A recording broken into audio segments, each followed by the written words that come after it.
everyone. Welcome to another edition of the Liquid Weekly podcast. It's myself, Carl, with your host, Taylor. And today we're really excited to be joined by none other than Mohammad. And he is the CEO and co-founder of Gadget, formerly of Shopify. And we're really excited to dig in and talk with him about all the work he's been doing over there. But first, as always, let's kick it off with what's going on in your week. Taylor, how are you? What's going on in your week?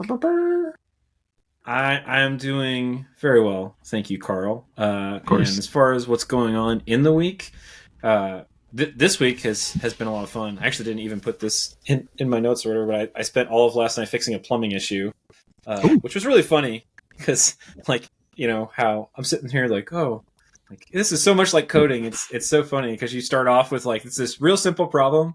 There is really poor hot water pressure in our kitchen faucet in our sink. So it's okay, I'm gonna get this fixed. It's just a simple water line replacement. It's these copper pipes, so sediment and stuff builds up. Eventually, you have to change them out.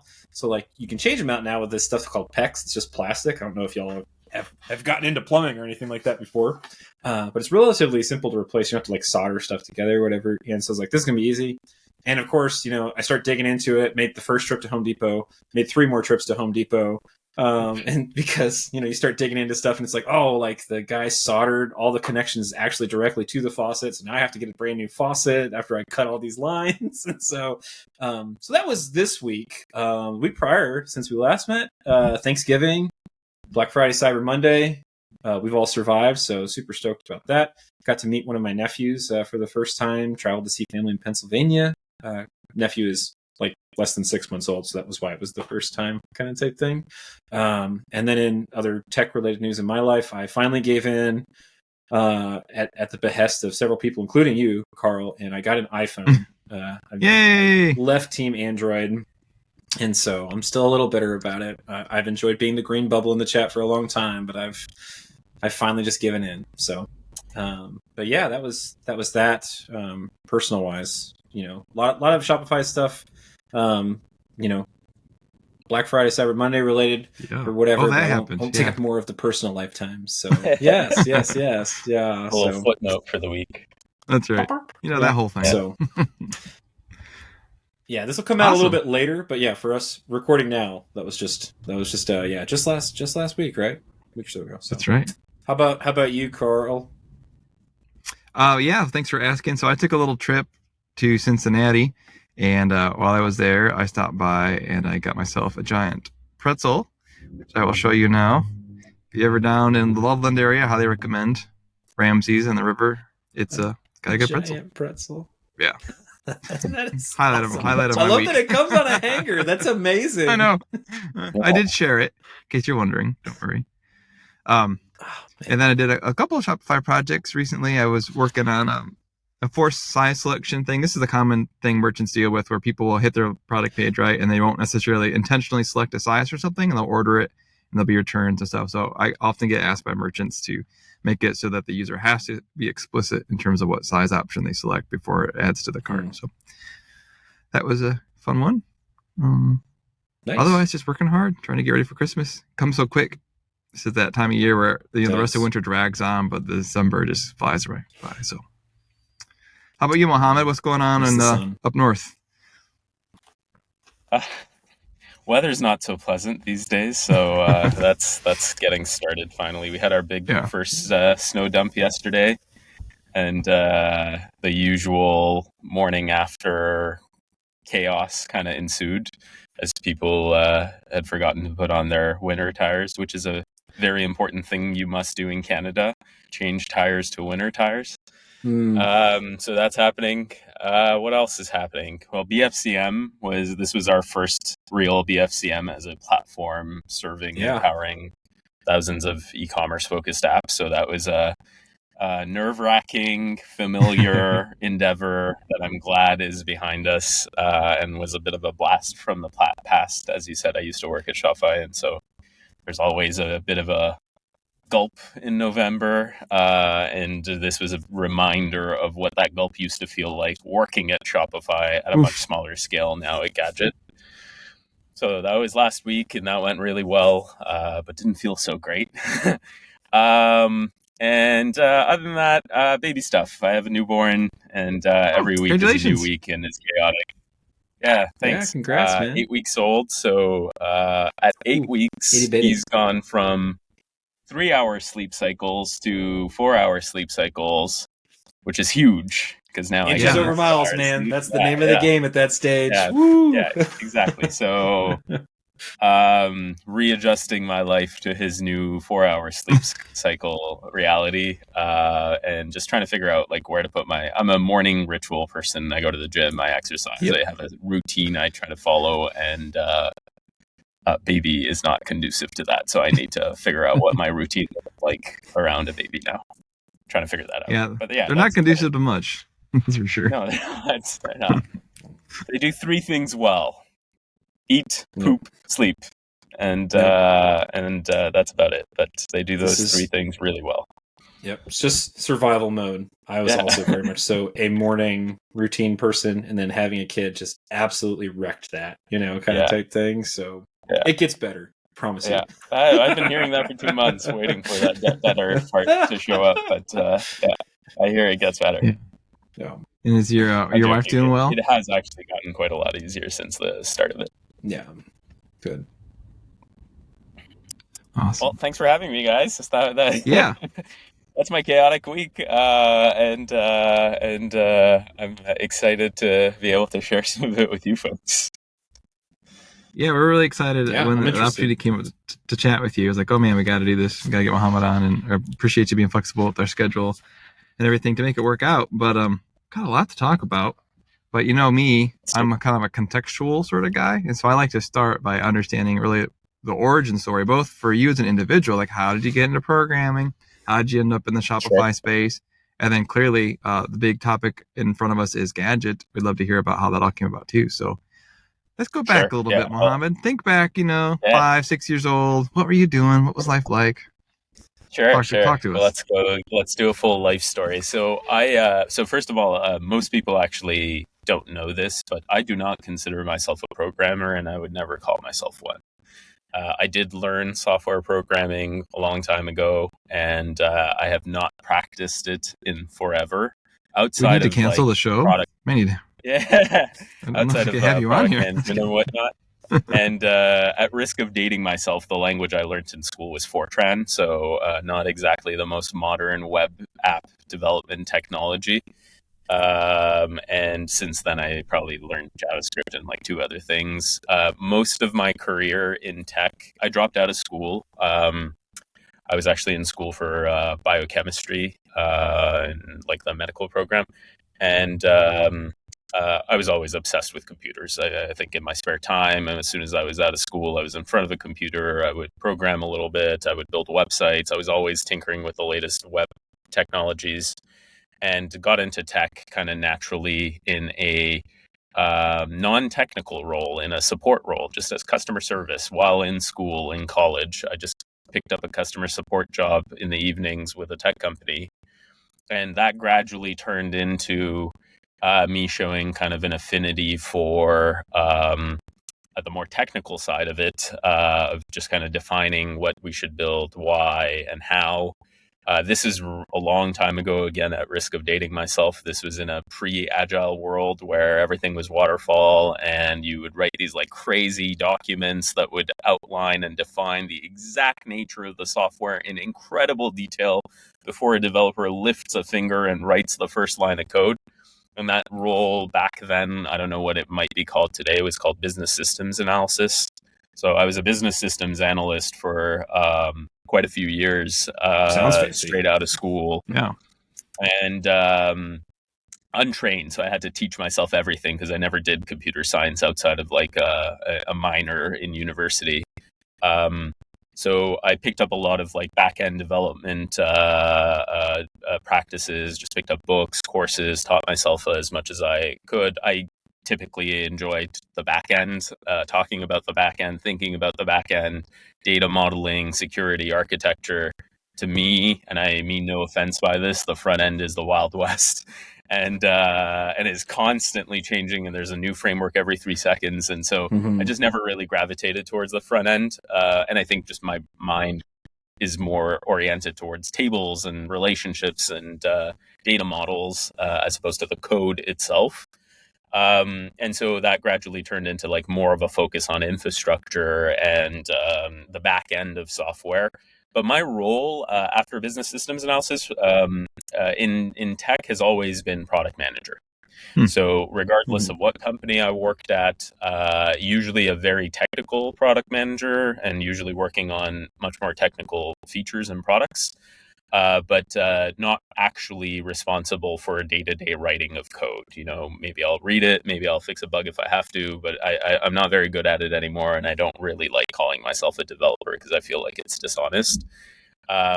I do find I still spend a lot of time thinking about data models and architectures, and so people still sometimes this is attribute awkward. the development and that feels weird. But yeah, that's kind of the origin story. So I joined Shopify in 2013. This is like maybe 5-6 years into my career. Very early stage, a couple of hundred employees, like they'd already grown, and their intent at the time was to start their financial services team. So Shopify Payments didn't exist yet. Shopify Pay, Shopify Capital, none of that existed. And I worked in fintech. I understood the back end of payment processors and how to build them. And so they wanted someone with that skill. They hired me. And we built Shopify Payments in partnership with Stripe. Incredible experience because in 2013, you can imagine Stripe was a company of maybe 20 people and Shopify was like a couple hundred people. So you got to work really closely with the people who actually built these companies. And frankly, we built Stripe Connect with Stripe so that we could then use Stripe Connect at Shopify. But step one was fly down to Stripe's office every second week and build Stripe Connect with them so that you can then use Stripe Connect. So great experience there. We built Shopify Payments, grew the team. That eventually turned into a whole financial services suite, and I was leading that entire org. So Shopify Payments, Shopify Capital, fraud solutions, the checkout API, and then Shop Pay as well. Those were kind of my babies with a team of 150 people that I oversaw at Shopify. As a general manager. And that was kind of towards the end of it. So I started off as a product manager. I ended off as a GM. And my purview was financial services. And then I left. And that was in 2018. And my co-founder, Harry, who is head of core engineering at Shopify, had left a year prior. And so we get to the genesis story of Gadget, which I think is a really great one. Should I just launch into it, or do you want me to pause and give you time to ask a different question? No, let's do it, man. All right. Yeah, just go. Warp 9. Let's do it. We'll save our questions for the end, you know?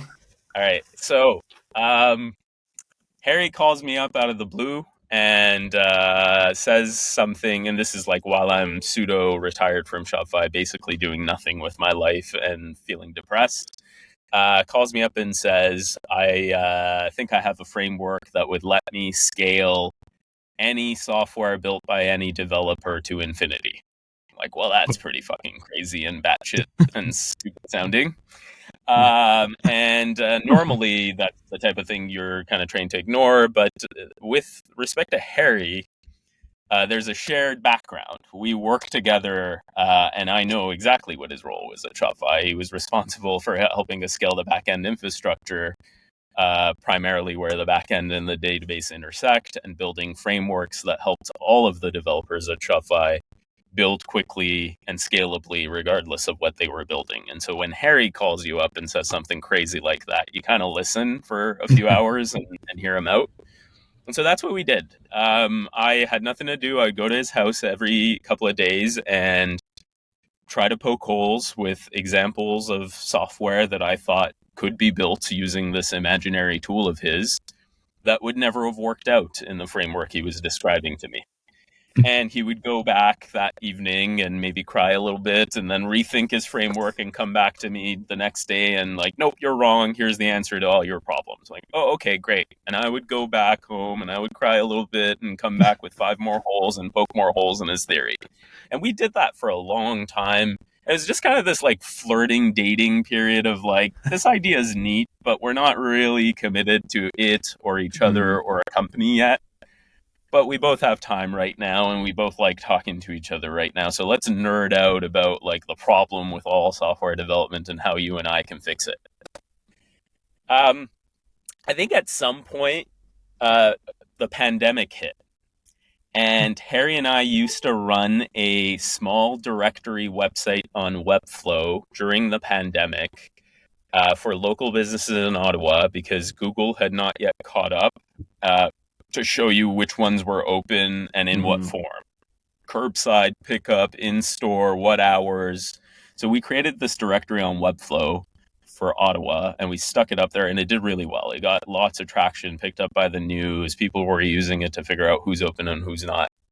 And while we were doing this, we started using Webflow CMS, and we kind of loved it for the first 3 weeks. It was great as long as we wanted like simple CRUD operations. And then as soon as we wanted a little bit more access control built into the system, the whole thing fell apart. And because all of a sudden we wanted CRUD and a tiny bit of access control, like a little roles and permissions kind of system, we basically had to like go down 3 levels, pick up low level tooling that developers use day to day, and build it all up ourselves from scratch for the 10 millionth time.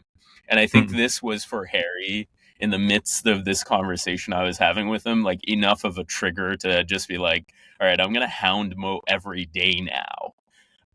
Because I have the perfect use case for this thing that him and I don't want to spend 3 weeks building, but we now have to spend 3 weeks building because software tooling really sucks and it forces us to rebuild the same building blocks over and over again.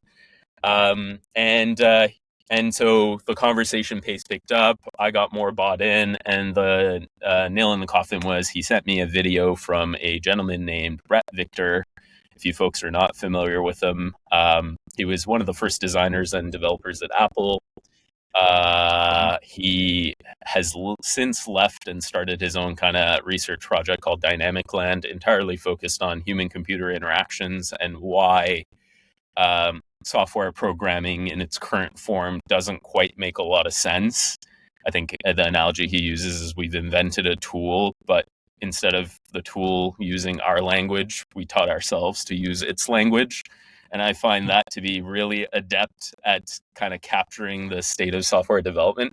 So he sent me this video, this gentleman who'd done a talk, and I watched that video 5 times, full hour. And it was really basically about like, why is software development this painful, this cumbersome? Why are the rabbit holes 70% of my time and the business logic of the thing I'm trying to build 30% of my time? And he relates it all back to the terrible tooling we have available to us, even though we can build better tools for ourselves. And I think that was really the impetus. The talk is called Inventing on Principle. Brett Victor, it's a very famous talk. There's millions of views on YouTube, and I would highly recommend any developer who's feeling a little frustrated with why some parts of their job are so repetitive to watch that video. It's very eye-opening, and it's all things you know, but explained very, very well. So for me, that was all the motivation I needed. I had a use case. I had the problem myself. I felt the problem. I had a co-founder who was really smart, and I believed in the solution that he was proposing, and I tried my best not to believe in it, but I couldn't. And then finally, we just decided, like, let's get to it and let's build this company. That's quite the story. Yeah. I know, I'm sure things have changed a lot since then, but the part of me just can't help but to want to ask, so what was the magic sauce that Harry first brought to the table originally? And could you explain it in a way that won't give away your secrets, but also make sense? It's so hard to explain that no one can even... Yeah, I'll attempt to explain it the best I can, and I'm not too worried about someone trying to capture it. So, okay, Taylor, take notes. Yeah, feel free to. Yeah. Ultimately, our belief is that what we are trying to do is prove that the whole is much greater than the sum of the parts. That the problem with software development stems from the fact that we use the same set of low-level tools to build anything. And so what I mean is, like, if you're going to build a brick building, you're using the tool. If you're building a glass building, you're using the tool. If you're building a parking terminal on the street, for some reason, you're still using the tool. It's like, what set of 10 low-level tools have we come up with that they're the magic, perfect tools for everything we do? And I bet you if you went back like 8,000 years ago and looked at like construction workers before they realized that they were building brick buildings 10 million times, they showed up with sand every time because one of them was like, hey, maybe one day we're going to build a glass building. And so what we should do is show up with sand, and then we can melt the sand down into glass, or we can turn it into bricks. And now we have ultimate flexibility to build anything we want. But that ultimate flexibility means low-level tools, which means a lot more decisions that need to be made by the operators. Our view is that what we can do is take those low-level tools and make them purpose-specific. So Gadget is not for building every software on the internet. Gadget is built for building B2B web apps, not your parking terminal on the street, not your banking application that needs to be written in Go because it needs to be really high throughput. But if you're building a Shopify app, use Gadget. If you're building, a blog on the internet, use Gadget. For the 90% of software you're building, for sure, Gadget's going to be faster than VS Code plus my own logs, plus my own database, plus my own backend and front end, plus picking frameworks and trying to push them up as high as I can, and then finally starting to build the boilerplate features, the repetitive ones, and then the unique features, the non-repetitive ones, using the building blocks I built. And what Gadget tries to do is say, like, actually, for a class of software, we've already taken the disparate systems, parts of the system, and taught them how to work with each other in weird, magical ways that give you superpowers. But there's a couple of caveats. One, this is for MERN stack developers. To do what we did, we have to couple infrastructure and code, and there are some trade-offs to that. And so right now, it's a JavaScript-only product. And two, it is not for building any software. If you want to build a mobile app, you can probably figure it out in Gadget, but it's not the best tool for it. If you want to build a consumer app, you can probably figure it out in Gadget. Not the best tool. But if you're building a B2B web app on the internet, this is quite a lot faster than Rails or anything else you might be used to, and you should give it a shot. So I think our view and innovation is threefold to answer your question. One, the bundle is better than the disparate parts if you can scope down the expectations of a bundle to a meaningful class of software use cases and not go out and say we're the best tool for any software, which is not what we try to do at Gadget. So that's one. Two, the framework needs escape hatches. That's kind of a second innovation of Gadget. We're an infrastructure provider. We host your app, but we're also the place where you build your app. So there's a front end and back end framework that makes a lot of the boilerplate stuff go away. I think one of the big things we decided on very early on was Harry and I have never used another low-code tool we like. And we spent a long time talking about like, well, as two people who've never used a low-code tool we like, kind of silly if we're off building a low-code company we hate. And so we spent a lot of time thinking about what exactly is it that we hate about most low-code tools out there. And really, in my view, it's that the value proposition is a bit dishonest. Like, the low-code tools out there are not for developers. They're for the developer's grandmother. And if a tool is for my grandmother, it can't possibly be for me as well. Like, for me, the right tool is one that adopts language I learned, computer science language, not, non-computer science language that I have to translate to. It gives me the flexibility to dip in and out of code as I want to, because to me, code means control. And so I'm cool with there being like an interface that abstracts a bunch of boilerplate. But the escape hatch concept is really important, where it's like, if I want control of that boilerplate, I should be able to say I want control and take back the control. And so that's ultimately how you get away with building anything in Gadget. Most of your work happens in our high-level framework, but there's always the ability to say, actually, just give me a serverless function and let me do anything I want. And we'll always eject to that and say, okay, we're going to get out of your way because our framework is not for rendering HTML server side. And if that's something you need for some reason, here's a routes folder, go do whatever you like in the routes folder, and that's your escape hatch. So that's a second big concept here, is escape hatches. And then I think the final one is just kind of like putting the disparate parts of the stack together. To be honest, like, we didn't even know up front what we would be all of the interesting and unique ways we'd be able to innovate once we've slammed all these things together. And so we're constantly uncovering more. Like one simple example is because we're a backend and a database in Gadget, even though your database is Postgres, most people 10 minutes in realize that they can define their schemas and change their fields and types without running migrations. And that just blows their mind. Like, what version of Postgres is this that I add fields, remove fields, rename them, change types, and I get a real API live on the internet and a new database table in real time?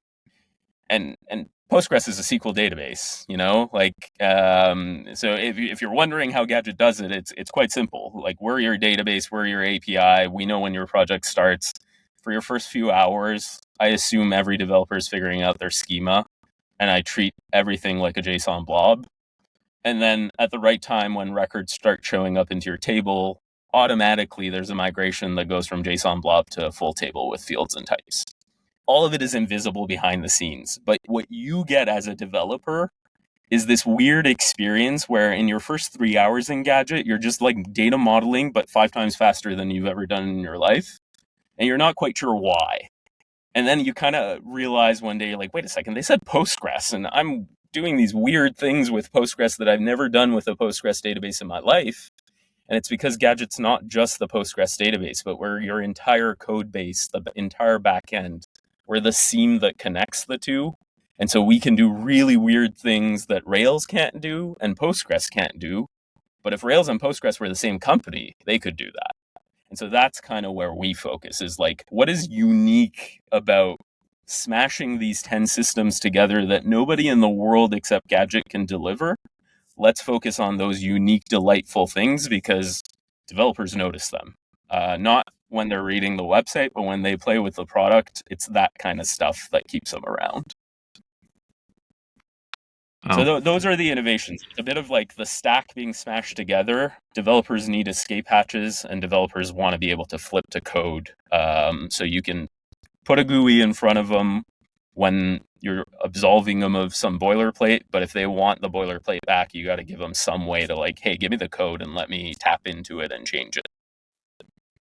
I don't know, Mo. What I heard this whole time was that Gadget was built on the tears of its co-founders and takes joy out of lying to developers about what's really going on under the hood there. I would say that is a very accurate description. In fact, we have an internal kind of slogan, which is, we do the hard, dirty work so our customers don't have to. That is the definition of Gadget, is we will spend endless hours obsessing over how to correctly do these things so that a million developers on the internet don't have to do it a million times over and over again. And then the other benefit in this approach is like, we can build with best practices that maybe a solopreneur can't afford themselves. So for example, like our integration of the Shopify API into the Gadget framework is what I would call stateful. We keep a copy of data that allows us to reconcile every single record every day. And so if Shopify goes down for 3 hours, that night Gadget will correct all of the missed events and run your actions for you automatically. Like that type of thing, if a merchant calls an app developer and says, like, build me a Shopify app that does XYZ, they're not going to do the stateful implementation unless they have the code lying somewhere around, because that's a few tens of thousands of dollars more. What they'll do is a stateless implementation, and you'll notice the first time Shopify goes down that your data's out of sync, and you're going to pay them a few $100s to run scripts and get it back. And saying it's things like that. And the developer doesn't want that money. They don't want to be running scripts to correct your data. It's not some money-making ploy. It's just the pain of building a stateful integration. But Gadget builds it once, and you all get to rent it for $25 a month instead of building it for $25,000. So that's the other benefit, is like, we can go a little over the top in what we build and then rent it out to many thousands of people for very low price, and they don't have to go over the top and build it for themselves. So that's those are kind of the unique aspects of Gadget's low code is and frankly, I would never use this term on our website, and semi-regret having used it in this conversation, but it really is low code for developers, not the developers. I can scrub it all out for you. Yeah. Well, if they log in and try to use Gadget and they're not a developer, they usually last about 5 seconds. And so what we've really aimed for here is forget about every other persona on the internet. The only user we care about is the software developer. No one is wasting more time writing repetitive code than coders. So let's focus on them. And this product is not for anyone else. Unapologetically, not for anyone else. No.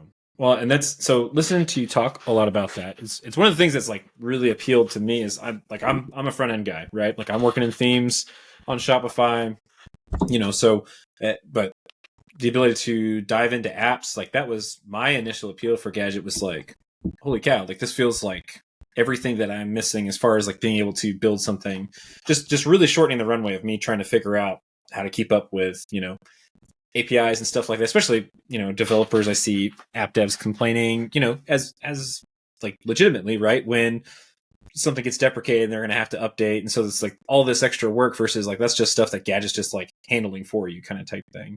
So, and you talked a little bit about both of these things, which I think is really interesting. Like people kind of realizing, or devs realizing like, hey, I'm not having to run migrations and stuff like that. For us, lowly front end devs, a lot of times or whatever, like we would initially probably like miss a lot of that. So I thought that was interesting that you pointed that out as like that being like a big thing for folks, because I'm feeling that more because I've been trying to pick up Rails, at the got people like Karl telling me how great Rails are and all this other stuff. And I know a bunch of other Ruby devs, and so that was something that I've been working on and running into with like learning how databases like truly work and having to, oh no, like I need to like add this whole next thing and dealing with that. So ChatGPT and I have been just like good buds going back and forth on Rails and figuring out how to properly migrate stuff. And then when I break it, inevitably how to come back and fix it or whatever. And so I try not to bother Karl too much with these questions, but so as far as like the appeal for like Gadget, to me, I really thought of it initially as more like, oh, this is like basically for front end devs who want to also like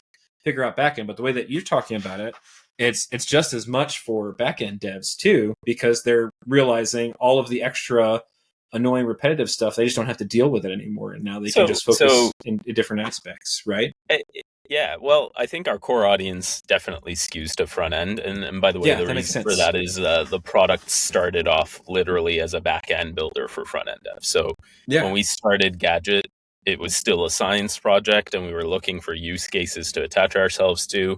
And the use case we figured was like front end dev wants to go full stack without learning Node or the best practices of Node. They just want to write JS functions. Or front end devs who are calling themselves full stack. Now we actually could be full stack. and all of the range of full stack developers as well. Right. I think the core audience for Gadget today has proven to be kind of three different personas. There's the Shopify Plus agency or freelancer that's doing custom applications for merchants. That's kind of our core audience. We started off the year primarily focused on a lot of theme developers and a lot of agencies that were like one back-end dev, 6 front-end devs buying the product and kind of moving the entire team pretty full stack. But nowadays, we actually get Shopify Plus agencies that have back-end developers in-house as well, because a huge part of the value proposition of Gadget is the hosting and scaling. So once you finish your app, we just keep running it forever, and under the hood, we'll upgrade Shopify API versions. Well, as a front-end dev too, like that stuff confuses the heck out of me. Like I'm running this little Rails like app, kind of type thing, and I've got it on Heroku, and like I'm just using it like as a tool internally kind of type thing or whatever. And I'm like, none of this makes sense to me. Like when you start like tapping on users versus if I could just like buy into, which you're not that far off anyways from like what just run on Heroku, oh shoot, $25. I don't even have to think about it. Like, sweet, like sign me up, So front end devs, still continue to be a big part of like the core audience, but because the product is so valuable for agencies, even a back end dev's like, okay, I'll just learn a bit of your framework. Maybe I don't want to, but I save enough time that it's kind of worth the pain. big Well, especially Shopify if we don't Plus. have to worry about hosting and scaling. Yeah, that's Exactly. a big part of it, because that's the other part And when you're building something for clients is, do you give them the hosting, or are we managing hosting now or whatever, versus like, oh no, like Gadget's just doing this is just like we fold this into our regular billing, it's fine. exactly. And like the maintenance of the Shopify API versions and libraries under the hood that are part of the infrastructure, all of that we just kind of upgrade for you. So the value proposition for agencies is strong, and so you'll see back-end developers among agencies use it as well. Shopify Plus merchants, I'm surprised by just how many have in-house developers. It's still a tiny percentage, but I think there's at least, I would say, 10 to 30,000 merchants that have one in-house developer, and these are like Plus and sometimes non-Plus as well. So we're seeing a bunch of those pick up Gadget and use it. And then the third cohort is public app developers. So we've launched the ability to support multi-tenant applications. Show Day, big app on the App Store, that's a Gadget app.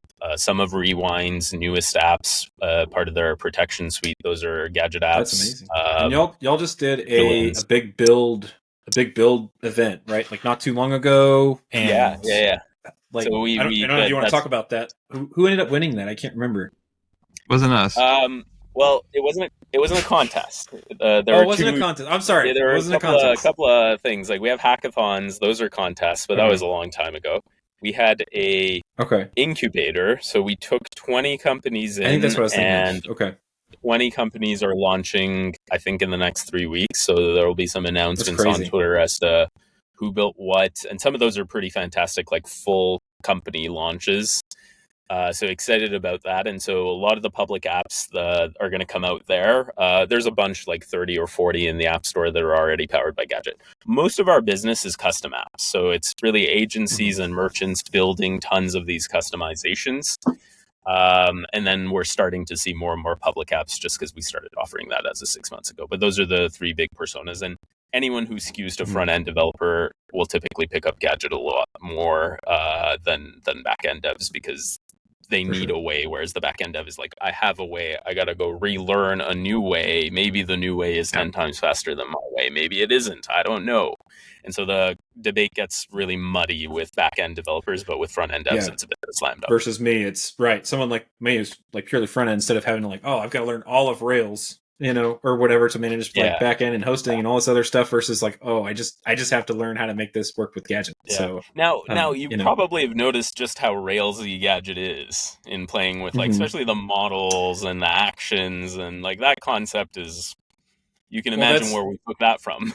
Yeah, well, I was to say that was kind of part of the questions that we wanted to ask. In addition to, I mean, I want to at some point ask about like the BFCM scaling and stuff like that. Obviously, since Gadget's doing all that, but from the tech side of things, like is that because y'all are inspired by Rails, or we're using a lot of Rails, or what does that look like? Like heavily inspired by Shopify was a Rails shop. Right. Many of us were ex-Rails developers at Gadget. A good chunk of our team is ex-Shopify infrastructure developers as well. And so again, Rails everywhere. I think we might even have a Rails core former member who works here. Our view is Rails is a fantastic framework, and Rails is one of the best B2B web app development frameworks on the internet, in fact. Something that language is particularly good at. You can think of Gadget as serverless Rails, and as soon as you take Rails serverless and then make it full stack, you get the ability to do additional weird things that Rails itself can't do. So that's really what Gadget is we took Node.js and we heavily Railsified it. And then we added all the other parts of an app building stack, a database, a front-end framework, all of that, made it all super simple. And in doing it in a serverless way, we can do weird things like give you a free integration to Shopify with a few clicks. Like those are just features of Gadget that have to do with us being serverless, as opposed to a specific language technology we picked. But it's the combination of all those things that kind of makes Gadget is like a Railsified Node framework, a full stack kind of capability of like database, front end, back end, logs, problems drawer, editor, everything in one place. And then the serverless aspect allows us to do weird things like APIs on the internet are magically connected to your backend with a few clicks. So heavily inspired by Rails. And I'm always curious as to how much of it people can see, certainly with the models and actions, with the active model in there somewhere. So there's no doubt that Gadget is a compelling value proposition for developers, but as a full stack developer, and you even used the comparison a little bit to Heroku a moment ago, some of the concerns for people like myself would be like, well, great, but what happens when you either increase the price, or what happens when some aspect of that service becomes really expensive? Like with Heroku, there's some things about that were stupid expensive to do, like some very basic stuff that you would go, well, that should have been part of this, right? Yeah.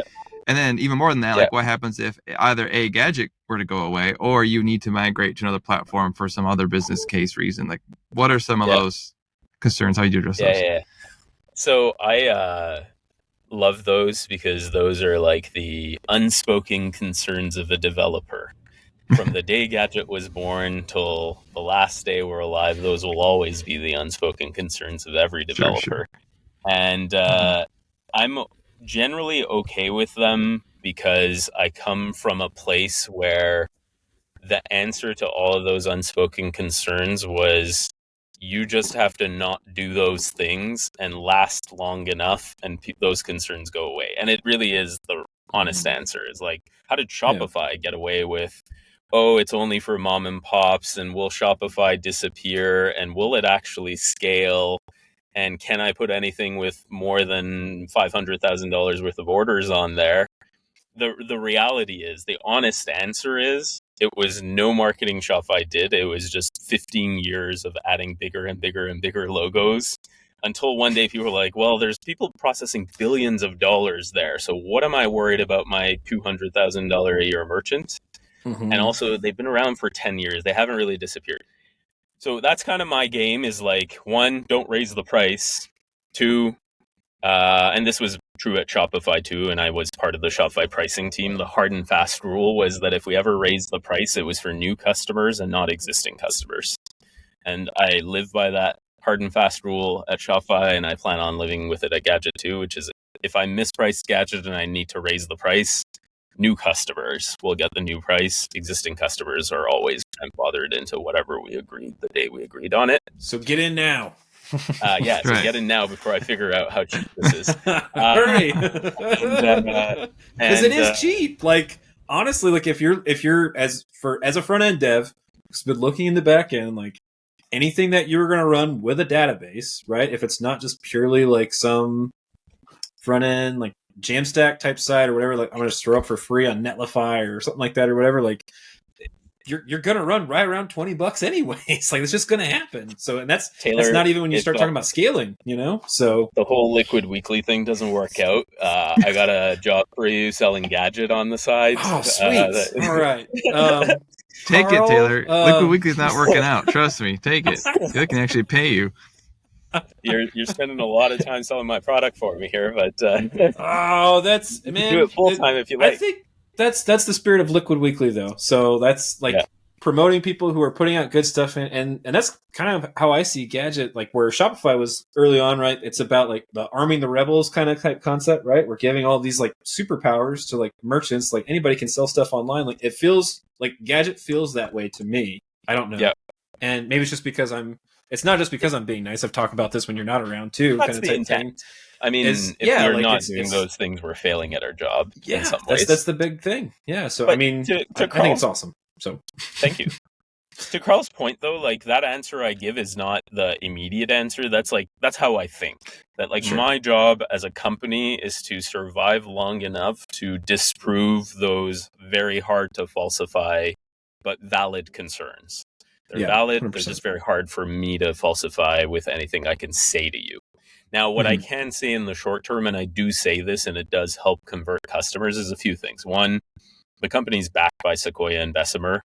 And I think we raised the biggest seed round in Canadian history, and maybe the only one from those particular tech firms, and they're really big ones. I think we raised about $10.5 million in total. That's a lot of money for many years of building and hosting applications. Yeah. Two, the executive team at Shopify are all investors. And so they've seen the product, they believe in the product. Toby's awesome. an investor, Harley's an investor, yada, yada, go down the list of investors. In my view, worst case scenario, we'll find a home for the company if we need to, but we have many years of runway left. We already have a product in market that's making money. I feel pretty okay about no one's apps are going to disappear and my company's not going to disappear. But like I said, I think that it's a very hard to falsify thing that I know every developer's thing. I think of it every time I see a new tool on the internet. It's like, how long are they going to be around? Where's my code going to go? Do I trust them? Does everyone on the internet trust them? Because that seems to be the only way I can trust anyone, is everyone developer saying they trust them. And so I go through the same kind of set of questions, and that's the best answer I have today is like, look, I have the funding, I have the big logos, there are bigger companies using this, don't be worried. But I think the long-term answer that eventually quells the problem is the Shopify answer, which is you just survive as a company long enough and eventually it just starts to sound silly. No one dares say in 2024, can I put my store on Shopify? Will it scale? But I guarantee you in 2013, we would hear that day in, day out, every day at Shopify. You know, and the thing that eventually made it go away was not them shipping a feature. Like your store probably could have scaled on Shopify in 2013. I could tell you what the maximum throughput it could handle in 2013 was, and it's just as about big enough to handle the biggest store today. So it's not like they made some giant technological leap in technology. It was just people didn't trust them, and then they did. What happened? Time and proof that Toby didn't raise the price, he didn't go down, and he said what he would do, and he did what he said. And I think that's long-term the only answer to the question you asked, Carl, unfortunately for me. No, I mean, that makes a lot of sense, and I don't really know how you could answer it. Aside from that, the only thing I think would make people potentially feel better, I don't even know how helpful it would be to know that there's a migration path out of Gadget if you needed to, but Gadget seems so specialized, I don't know how you would even do that. So on that, actually, there's two things. One, I think the user interface of Gadget, in my opinion, is a giant mistake because it makes the product feel much less code native than it is. Later this month, we're betaing our what we call our multiplayer feature set. So Git, branching, using GitHub, PRs, deploys, like your full CI/CD flow. And that's crazy to try to pull off in Gadget, because what that means is now there's a file representation of every user interface you see in Gadget. But still, those file representations have to be teeny tiny, minimal code. The whole point is for the boilerplate to disappear, not to reappear suddenly in your local directory without you having written it. And so that is going to launch next month, and Gadget will soon have full code output.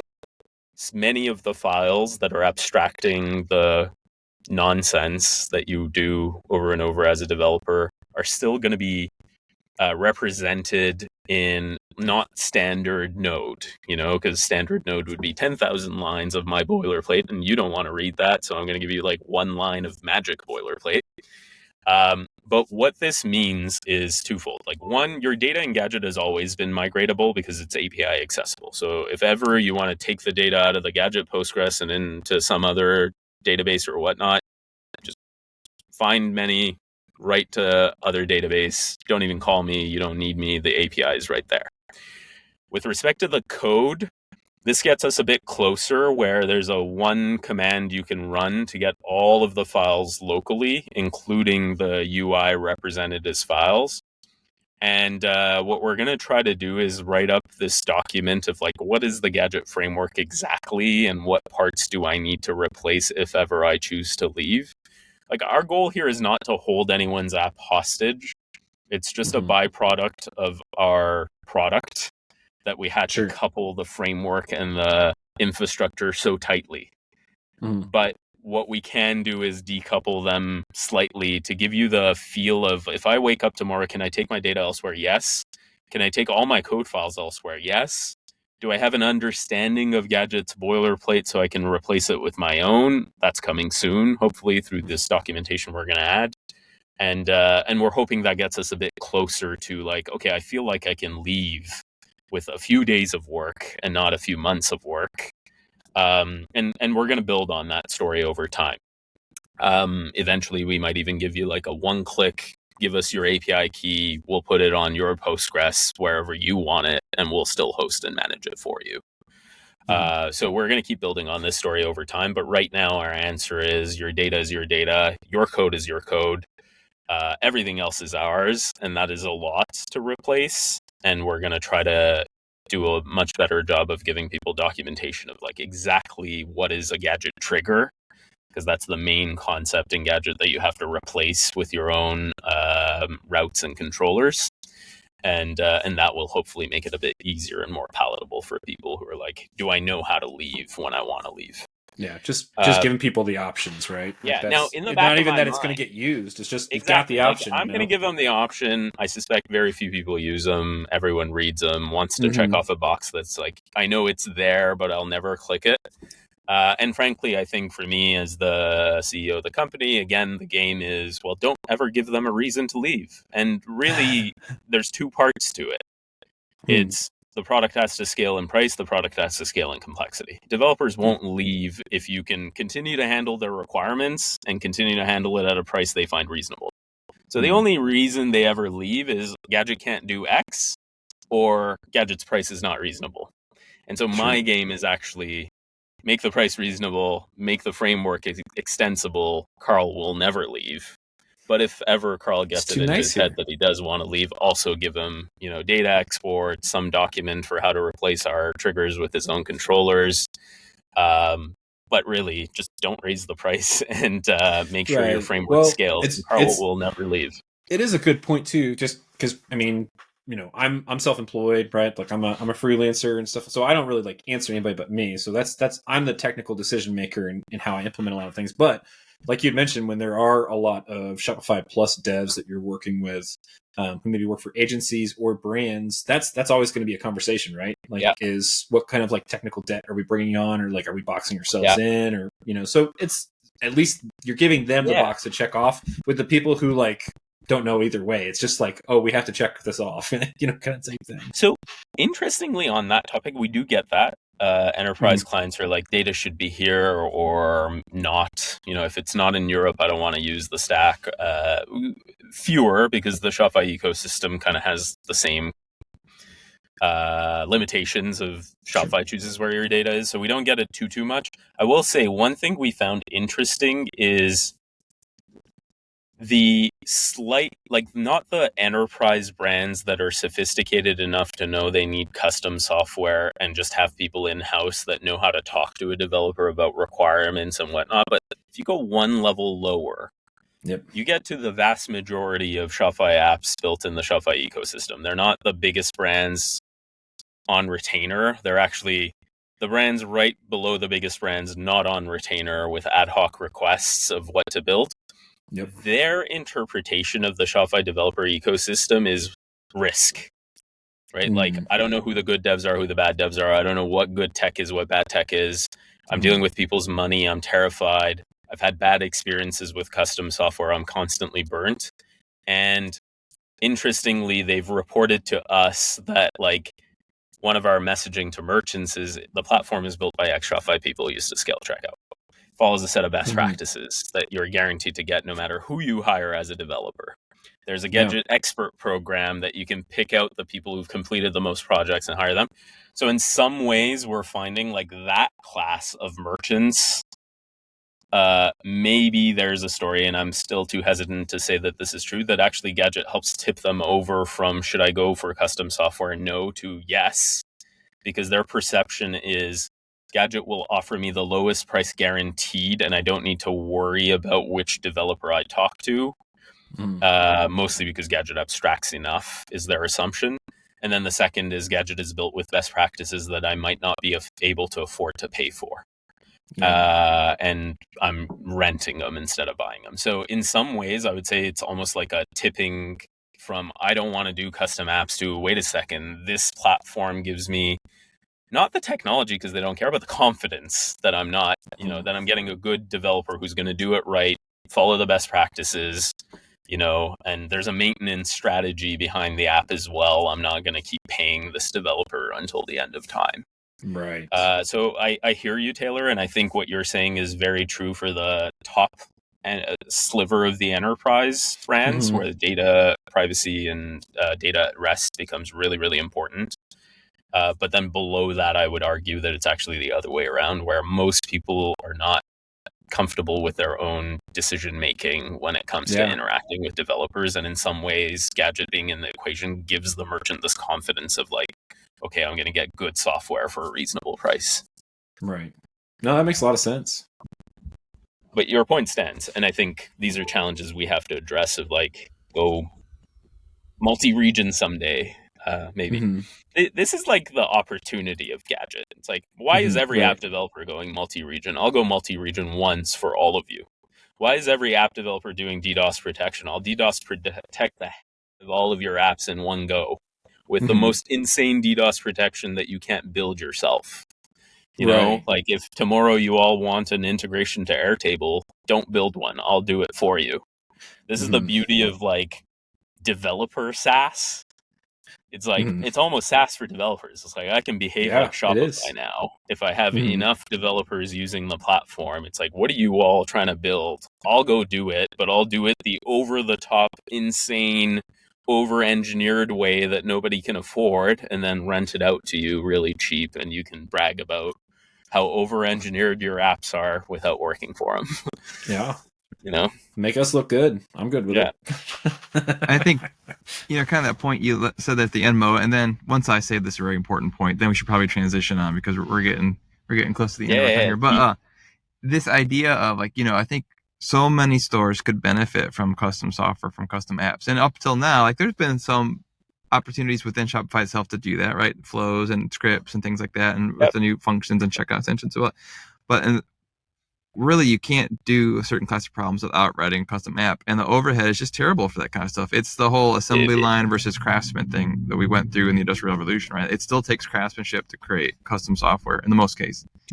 And so what you guys have done is really leveled that field, opened that door, saying to merchants and developers, if you guys want to tackle this class of problems, here's an economical way that's viable that you could go down, and not only go down it, but it's actually pretty excellent and has a lot of compelling features and opportunities there. So that's what I get most excited about, because there's all these people I've had to say, I want to build this for you, but you're not going to pay me $20,000 to do this feature for your store, because it doesn't make any sense.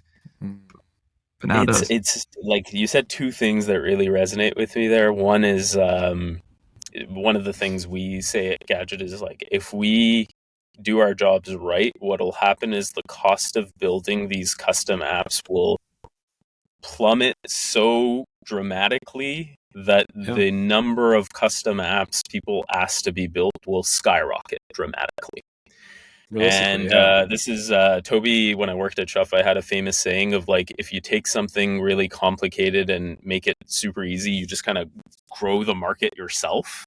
And that's what Shopify did, is like, they didn't know there were going to be 3 million mom and pops trying to start online stores. They made it so easy that 3 million people suddenly asked for online stores.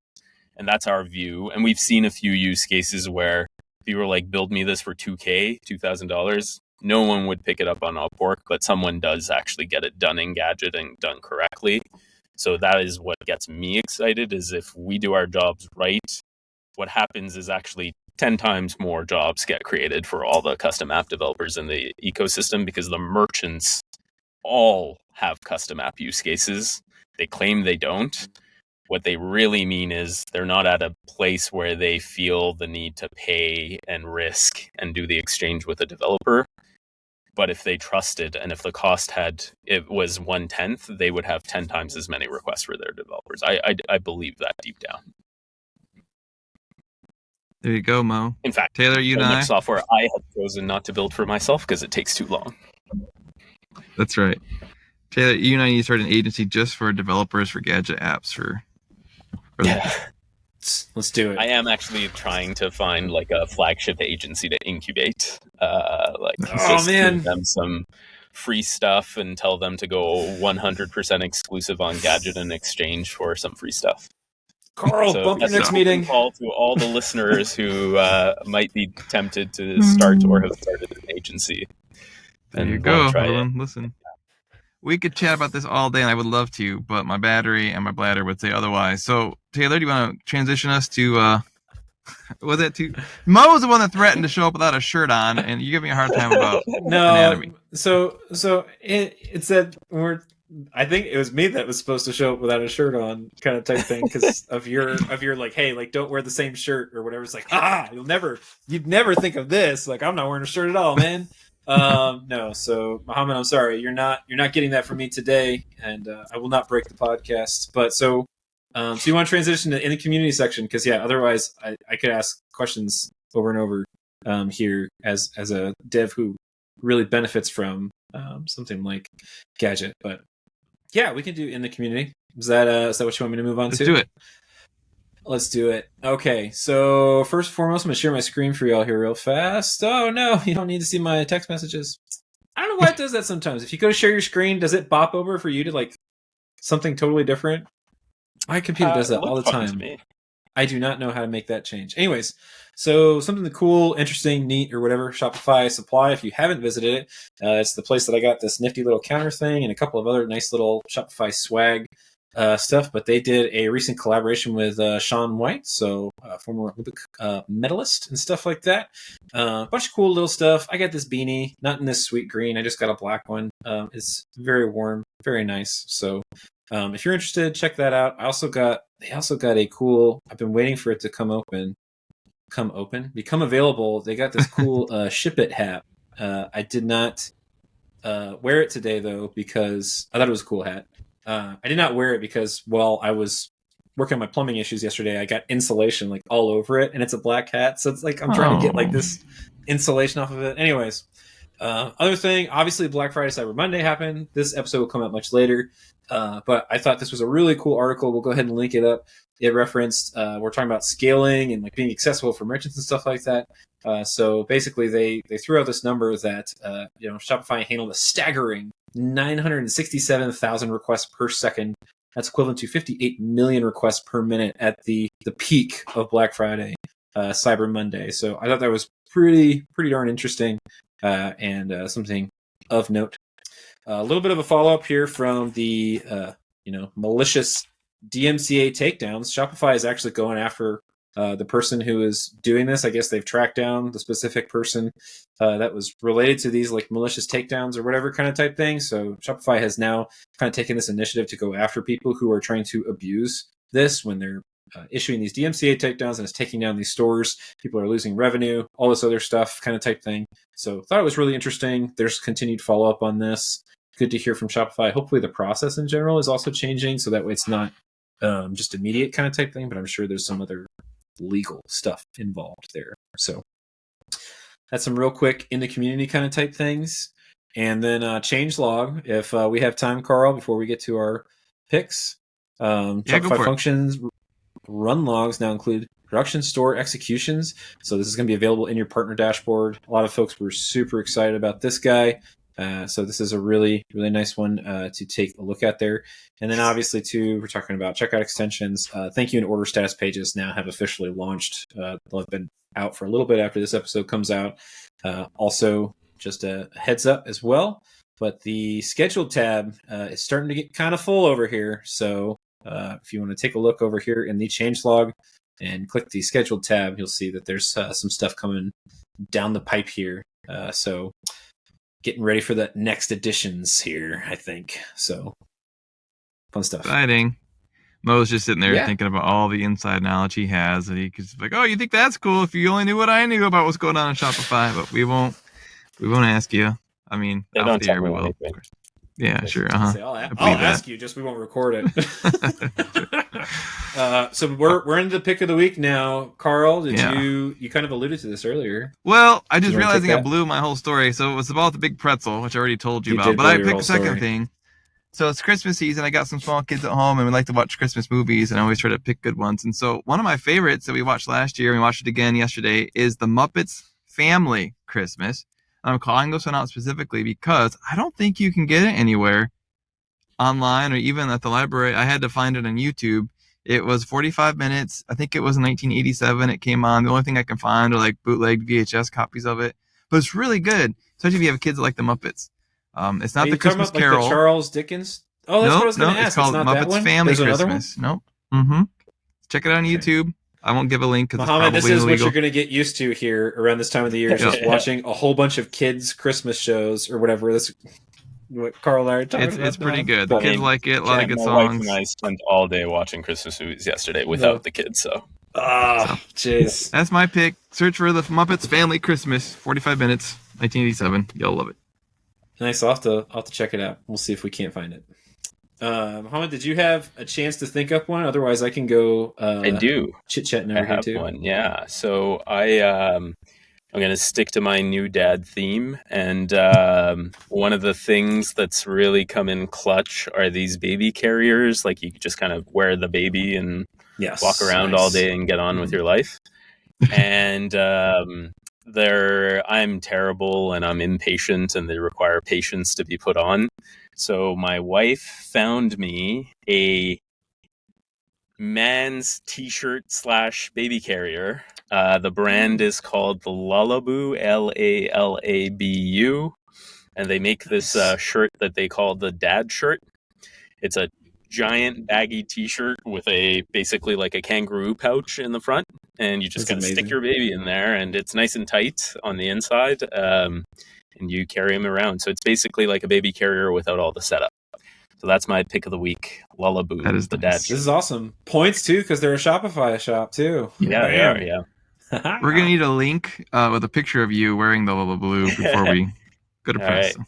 Yeah. Yes, we definitely. I should have one actually. I'll send you guys one. I've got the link to the site, but we need your photo here of the little one. You know, get the baby photos. They're always, people go crazy over that mess. Yeah. So. That's awesome. Though. This looks awesome. I feel like I could find some kind of use case for this otherwise. But just a giant bag of popcorn in the pouch. That'd be awesome. Go to the theater. Let me just I'll dump this thing in here. You know. Yeah. That'd be great for the kids. The problem is, like, the theater, you get the big thing of popcorn, and then the kids are like just fighting over it the whole time, like who gets to hold it. And so this would be great. You just sit in between them, and they just reach over. And, all right, I love it. I'm gonna order me 2 of these bed sheds. So my pick is gonna be the Bose Quiet Comfort headphones that I wear these all the time. I love these suckers. They're my pick because I wear them every day. A lot of times I forget actually, like, that I don't even have them on. Like I have them turned off, so it's not like they're doing noise canceling or anything. I just forget that they're on. So like I tried a whole bunch of headphones and I hate how much they are. Mainly because I know once they break, I'm going to have to buy another set, and that makes me angry because they are not cheap.